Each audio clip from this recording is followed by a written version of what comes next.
Hello the students, welcome back to organize knowledge channel. और आज की जो वीडियो है उसमें हम डिस्कस करेंगे गतिविधि पत्रक नंबर 46 फॉर क्लास 6 to 8 के सभी बच्चों को जो है ये वर्कशीट अपनी मैथ्स की कॉपी में करनी है। और ये वर्कशीट पठन अभियान के तहत आपके लिए SCERT की ओर से 15 मार्च 2022 के लिए शेड्यूल की गई है। आज की वर्कशीट में प्यारे बच्चों हम भिन्न के बारे में पढ़ेंगे। वर्कशीट शुरू करने से पहले प्लीज़ चैनल को सब्सक्राइब कर लीजिए, बेल आइकन को भी प्रेस कर लो ताकि आने वाली वीडियोस की नोटिफिकेशन वो समय से मिल जाए। और ये वर्कशीट आपके लिए जो है आपको मैथ्स की कॉपी में सॉल्व करनी है। 6 to 8 के सभी बच्चों को मैथ्स की कॉपी में इसे अपनी कॉपी में सॉल्व करना है। तो चलिए स्टार्ट करते हैं आज की वर्कशीट। रमेश और रीना स्कूल से घर आए। ठीक है, तो आपको रीडिंग पे भी बहुत ध्यान देना है, चीज़ें आपको बहुत अच्छे से पढ़नी है, रीड करनी है। रमेश और रीना स्कूल से घर आए। वे बहुत भूखे थे, उनके पास एक रोटी थी। तो ऐसा होता है ना, आप स्कूल से आते हो, आपको भी भूख लगी होती है, लेकिन उन दोनों के पास केवल एक ही रोटी थी। रमेश ने कहा, चिंता मत करो, हम रोटी को बांट लेंगे। रमेश ने रोटी को 2 हिस्सों में बांटा। अब क्या होता है, रमेश ने क्या किया, रोटी के इस तरह से 2 हिस्से कर दिए। ठीक है, किसी पूरे भाग के हिस्से को दर्शाने के लिए भिन्न का प्रयोग किया जाता है। तो अब देखिए ये क्या है, ये पूरा हिस्सा है। पूरा एक जो है एक हिस्सा हो गया रोटी का। अब इसको हमने 2 भागों में बांट दिया, तो इसको जो एक हिस्सा है इसका, उस भाग को दर्शाने के लिए हम किसका प्रयोग करते हैं, भिन्न का प्रयोग करते हैं।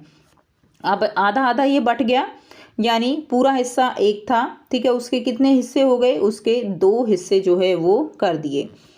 रमेश द्वारा रोटी का खाया जाने वाला हिस्सा। अब रमेश ने कितना हिस्सा खाया, रमेश ने आधा हिस्सा खाया। ठीक है, तो रमेश द्वारा रोटी का खाया जाने वाला हिस्सा तो भिन्न होगा, तो एक जो है क्या हो जाएगा, 1/2। रमेश द्वारा खाया गया भाग 1/2 हो जाएगा। और भागों की कुल संख्या जो है क्या है, भागों की कुल संख्या वो भी आधे आधे भाग हैं, 1/2 1/2।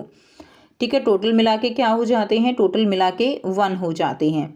ऐसे 2 आप यहाँ से LCM लोगे, एक जो है ये हो जाएगा, अगर आप इसको करते हो तो इस तरह से हो जाएगा। तो ये 2/2 ये क्या आ जाएगा, 1 आ जाएगा, यानी आधा आधा मिला के क्या आ गया, 1 आ गया। तो इस तरह से पूरा हिस्सा जो है यहाँ पे पूरा 1 है और आधा आधा 2 में बांट दिया। तभी उनके दोस्त रोहन और राजू आ गए। रोहन और राजू ने कहा, हम बहुत भूखे हैं। रमेश और रीना ने रोटी को 4 हिस्सों में बांटने का निर्णय किया और उन्होंने एक साथ खाने का आनंद लिया। तो अब उन्होंने क्या किया, अब उन्होंने एक रोटी थी और उस रोटी के जो है 4 हिस्से कर दिए। ठीक है, 1 2 3 4। अब हम इसको किस तरह से दिखा सकते हैं, तो हर एक के हिस्से में एक एक जो है भाग आया, एक भी एक इस तरह से एक एक भाग आया। ठीक है, तो अब क्या हो जाएगा, तो देखो पूरा तो 1 है और उसके यानी 1 के हिस्से कितना आया, चौथा भाग आया ना, तो हम इसको क्या लिखेंगे, 1/4 लिखेंगे। ठीक है, क्या लिखेंगे हम उसको, 1/4। इसी तरह अगर हमारे पास जैसे मान लीजिए ऐसे रोटी है और उसके 3 हिस्से आपने किए हैं, बराबर 3 हिस्से किए हैं, तो उसको हम क्या लिखेंगे, उसको हम 1/3 लिखेंगे। अब आपको यहाँ पर कैसे करना है, कॉपी में आपको क्वेश्चन नंबर 1 डालना है और अब लिखना है रोहन द्वारा खाया जाने वाला रोटी का हिस्सा। तो रोहन जो है जो रोटी का हिस्सा खा रहा है वो क्या होगा, 1/4 हिस्सा होगा। ठीक है, तो ये 1/4 हो जाएगा। रमेश द्वारा खाया जाने वाला रोटी का हिस्सा वो कितना हो जाएगा, वो भी 1/4 हो जाएगा। ठीक है, तो इस तरह से आपको इसको अपनी कॉपी में कर लेना है। नेक्स्ट देखिए, अगला है, निम्न में से उन आकृतियों में रंग भरिए जो बराबर भागों में बटी हुई हैं। तो यहाँ पर जो बराबर भागों में बटी हुई हैं उनमें आपको क्या करना है, रंग भरना है। तो यहाँ पे अगर हम देखें तो इसमें भी बराबर भाग नहीं है, इसमें भी ये बड़ा है ये छोटा है, इसमें ये बराबर भागों में बटा हुआ है। तो इसको हम क्या कर देंगे, इसको हम इस तरह से कलर कर देंगे। ठीक है, उसके बाद ये भी बराबर नहीं बटा हुआ है, ये भी बराबर नहीं है, उसके बाद ये जो है ये बराबर बटा हुआ है, तो इसमें हम रंग कर देंगे।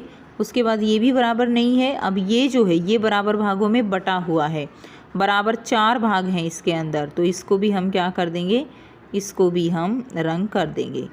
क्लियर, तो तीनों में जो आकृतियां हैं जो बराबर भागों में बटी हुई हैं उनको हमने कलर कर देना है।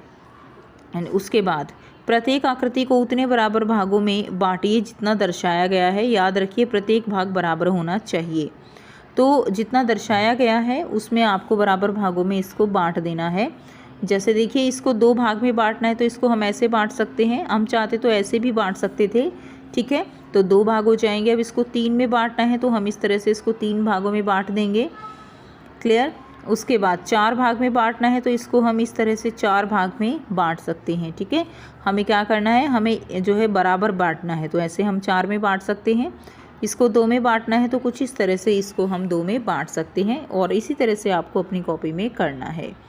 तो ये आप इस तरह से अपनी कॉपी में ड्रॉ करके इनको और बना लोगे। नेक्स्ट देखिए, प्रत्येक आकृति का कितना भाग रंगीन है, सही उत्तर पर गोला लगाइए। तो जितना भाग रंगीन है उसके ऊपर आपको गोला लगाना है। तो भिन्न हम कैसे देखते हैं, ये देखिए ये पूरा है, इसके आधे भाग में क्या है, आधे भाग में जो है रंग किया गया है।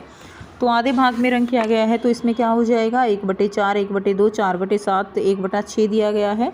तो ये 1/2 भिन्न हो जाएगी। अब इसमें देखिए कुल कितने हैं, 3 हैं, और एक में जो है क्या किया गया है, एक में रंग किया गया है। तो यहाँ पे क्या हो जाएगा, रंग कितने में किया गया है, रंग 1 में किया गया है, और जो है कुल कितने हैं, कुल 3 हैं, ठीक है। तो यहाँ पे हम क्या हो जाएगा, 1/3 भाग हो जाएगा। अब इसके अंदर देखिए कुल जो है यहाँ पे कितने भाग हैं, कुल 4 भाग हैं, और रंग जो है वो 1 में किया गया है। तो यहाँ पे 1/4 भिन्न हमारी यहाँ से हो जाएगी, ठीक है।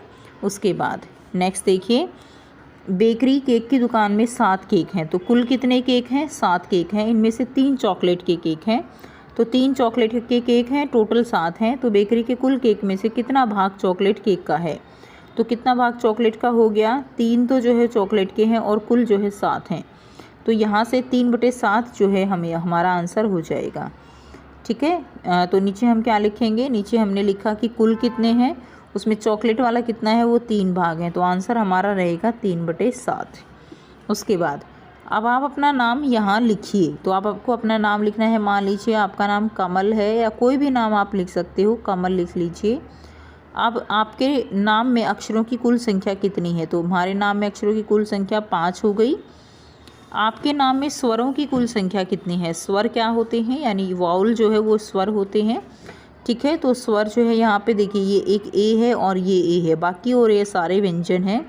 तो स्वरों की कुल संख्या कितनी है, 2 है, ठीक है। अब आपके नाम में स्वरों का भाग कितना है, यानी आपको यहाँ से भिन्न जो है निकालनी है। तो कुल कितने हैं, 5 हैं, और उसमें स्वर कितने हैं, वो 2 हैं। तो 2 ऊपर लिखेंगे और 5 नीचे लिखेंगे। तो इस तरह से ये क्या बन जाती है, ये भिन्न जो है वो बन जाती है।